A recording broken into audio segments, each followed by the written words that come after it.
Guys, I test drove the new Chery, right? The Chery Omoda electric car.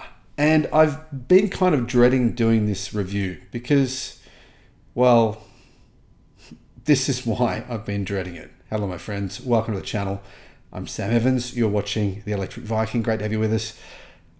Big thank you to those of you supporting us on YouTube, the member area. Guys, if you can support the channel by becoming a YouTube member, that'd be amazing. Now, if you want to see a very practical review of the Chery Omoda EV, in fact, a very good review done by Tom Gann from Ludicrous Feed. I consider Tom a friend. I'll put a link to Tom's video. He goes practically through all the details of this car. I'll do a quick run over though first for you. 60 kilowatt hour blade battery. It's the same battery as in the BYD Atto 3, identical battery. Gets 430 kilometers of WLTP range. In the real world, I found it was probably closer to 350, but you know, it depends on the type of driving you do. Okay guys, we are driving back from the boys' rugby game, testing the car. These are what the screens look like. So you've got your CarPlay on there, and then you've got your driver screen here. Now you can change that to a map, but I haven't worked out how to get the CarPlay map to show on this screen. Now as you can see, it just says you have been distracted. It's saying that I'm distracted right now. If your eyes don't stay looking ahead of you, the car will tell you that you've been distracted. Now turning around the corner, the indicator stalk, the indicator does feel a bit cheap, to be honest. The stalks feel a bit plasticky, but the handling of the car is really good. It's smooth, the stereo system sounds nice. But here's the thing. Range is going to be less than the BYD Atto 3. I'll explain why in a second. Now, other than that, charging speed is 6.6 kilowatt AC on single phase. 3-phase, it's up to 9.9 kilowatt. And here we are. We've been charging the car on solar every day. It's charging now. It's at 75% state of charge.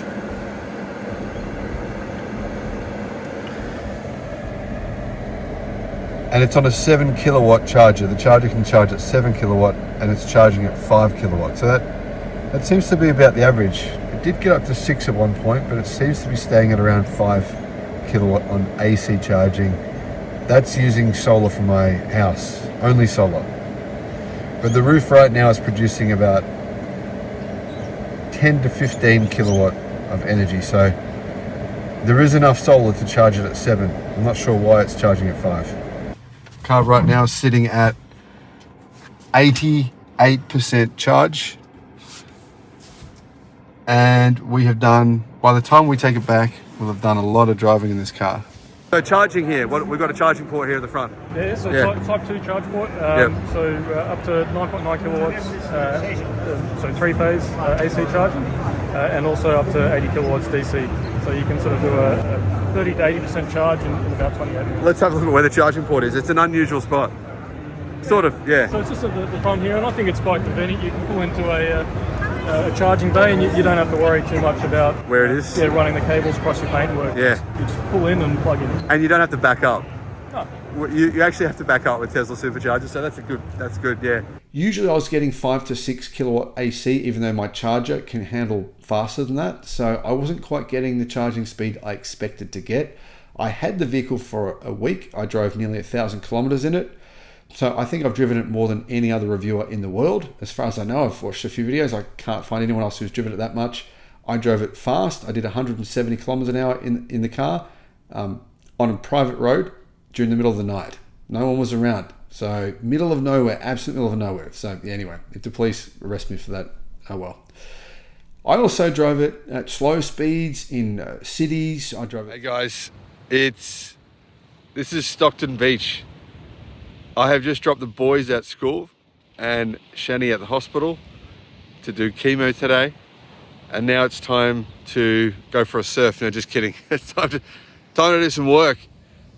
There's the car. So I've driven so far, I would say about 500 kilometers in the car since I picked it up last Friday from Sydney.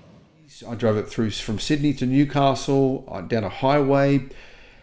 And you know what?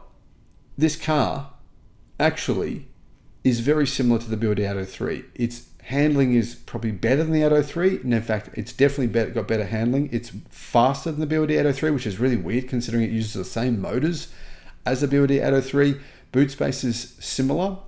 It does have a full-size spare tyre. Very unusual for an EV to have a full-size spare tyre. So, all right, here we're going to check out the spare tyre. Very unusual for an electric car. Yes, yeah. So we've got a full size, same as on the vehicle, Kumo PS71 EV. Considering that, the boot space is pretty decent for this vehicle. We've got some gas struts supporting the bonnet there, and then we've got a frunk with a nice little sill there. So it's 19 litres approximately. Okay. Good for beers, maybe? Good for beers. Maybe you can put some ice in there, and is it how does it go with water in there? I test drove the base model. Now there is actually the an EX model and there's a BX model. So I drove the base model. I wouldn't, if I was you and you're going to buy this car, then I would be getting the more expensive, the premium model, the EX version, because that gets features that the base model I think should have. Anyhow, prices around 42,000 for the base model, around 45,000 for the more expensive premium model. You might be able to get a bit of a deal on that though. That's a pretty good price, I think. So another rival for this car, obviously, is the MG4. In really real terms, like the interior space is probably not that different to the MG4, but that's a smaller car than this in terms of overall dimensions on the outside. This car is very similar dimensionally to an Atto 3. So it's around just over 4.4 meters long, meaning it's a bit longer than an MG4, but to be honest, on the inside, I thought it was pretty similar in terms of interior space. The touchscreens worked well. The touchscreen actually worked extremely well. I liked the touchscreen. I think one problem for me was when I first got in the car, I tried to get Apple CarPlay to work and I couldn't get it to work. I just could not. And so I had to navigate getting from Sydney back to Newcastle. I didn't know where I was. I rode my skateboard I flew from China to Sydney. And then from the Sydney airport, I rode my electric skateboard to the place where I had to pick this car up. It was about a 10-kilometer journey. And so I didn't know where I was. I was like Marrickville. I'd never been there before. Had to drive home. Couldn't get Apple CarPlay to work. So I tried to use the maps. It comes preloaded with maps in the car. Do not even bother. The maps in this car are horrendous. They do not work. I tried on 3 separate occasions. It tells you you're in a completely different place to what you think. It was trying to make me drive into people's backyards and into swimming pools, and it was mad. I just went, you know what? This isn't working. So anyway, I actually found Apple CarPlay, for some bizarre reason, automatically connected the next day when I got home. I didn't need it anymore. It wasn't a big deal for me then. I knew where I was going. I was driving around home and that sort of thing. Bit frustrating for the Apple CarPlay. Now, you can probably connect it via a cable. It might work then better. But anyway, that was my experience with it. When it did connect, for the next couple of days, it was fine. But then I got in the car the following day, it was disconnected again. I had to reconnect it again. Fortunately, this time, it only took me a couple of minutes to connect it. But yeah, that was pretty irritating for me to have that experience. Other than that, actually pressing the buttons on the screen, the digital screen, really easy to do. I was surprised by how well and responsive it is to that. Now, one thing I thought that the company could change, the Polestar 2, it has the ability to display the Apple Maps on the front screen right in front of the driver, but this one doesn't. So I think they should try and add that as a feature. That would be a nice feature to have. All right, here are the pros and cons, and then the pros. Quick summary. All right, pros, this car's handling is excellent. The brakes at high speed and middle speed are excellent. You see where I'm going with that? The suspension is good as well. The interior looks nice. It's definitely a nicer looking interior, definitely a nicer interior period than the BYD Atto 3. I don't think anyone would disagree with that. All right, the negatives. And they're pretty significant. In fact, they lead me to say, I'm sorry, I don't recommend you buy this car until these things are fixed. They have to be fixed. Don't buy it until they're fixed. Regen braking is shocking. I mean, it is unusable. When I got in this car, I realized you've got to actually turn the regen braking on. There's 3 settings. There's low, medium, and high. Now, I wanted to use high regen braking because I'm used to, say, with other cars, putting it in high and using the brakes, essentially the regen brakes, to stop the car almost completely, or in a Tesla completely. and it doesn't work. It is so jerky that I actually felt like vomiting after using it for probably 50 kilometers. I honestly did. Now I get nausea in cars, so that's maybe just me, but it is extremely jerky. The car just goes like this to stop, start, stop, start. You cannot possibly drive smoothly, and other journalists have mentioned this as well, not just me. It's impossible to drive smoothly in high regen. There's no way you would use it for more than 5 minutes in high regen and not just go, okay, that's terrible. I tried medium regen, equally terrible. The car defaults when you get into it in low regen, and that's the only setting you could possibly drive on, and even then it's jerky. It's too jerky. But in low regen, the car's regen does very little. I mean, you really got to use the normal brakes all the time in a big way.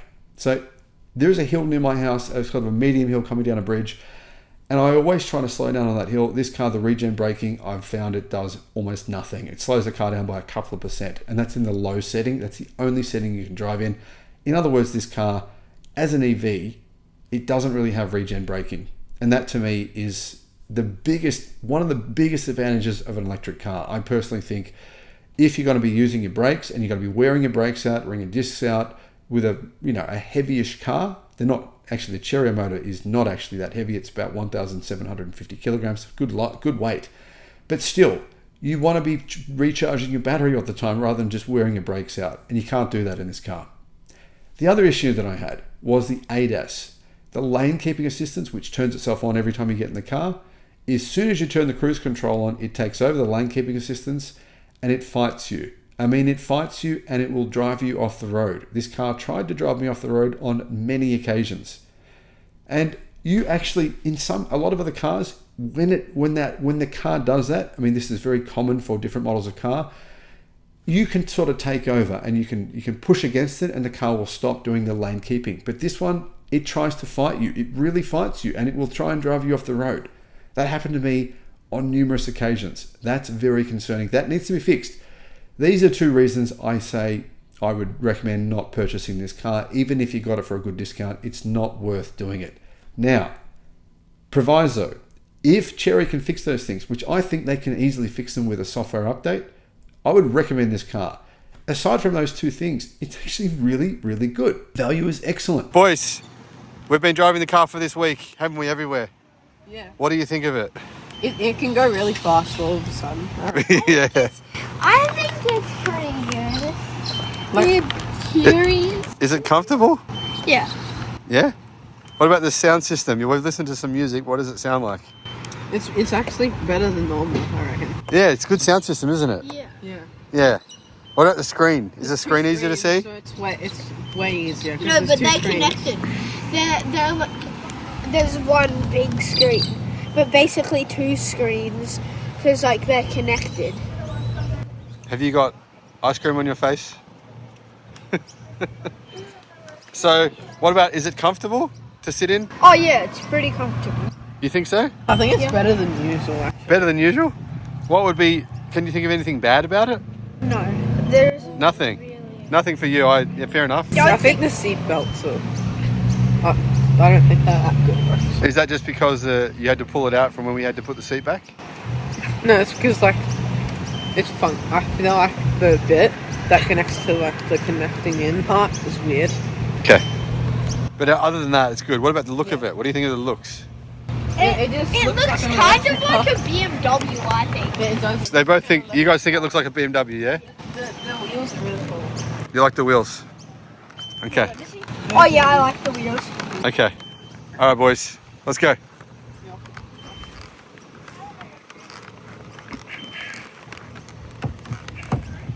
How do we open the car? It's locked. What we can do is open the driver's door and the whole car unlocks. Did you hear it unlock? Okay. Guys, second last day with the car. Going to drive it back to Sydney tomorrow. We will have done about probably nearly 1,000 kilometres by the end of the trip. I mean, the standard features in this car are really good. The software, right? Really, the number one concern is being killed because the car's trying to drive you off the road, trying to lane keep, and it can't lane keep. It wanders all over the lane. If they can fix that and fix the regen braking, this would be a great car, excellent value. So what are the other positives in the car? Like I said, the handling is excellent. Road noise is good. Now, if you buy the premium version, it comes with acoustic glass in the front.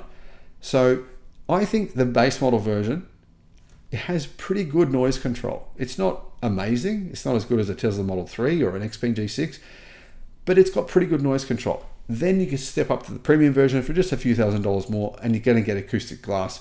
That's going to be a good feature. Now, when you think about it, value for money of this car, the premium version or the non-premium version is really, really good if they fix those problems. If they don't fix them, then this is just not a car you should buy, period. Guys, let me know in the comments below what your thoughts are. Thanks for watching. Bye-bye.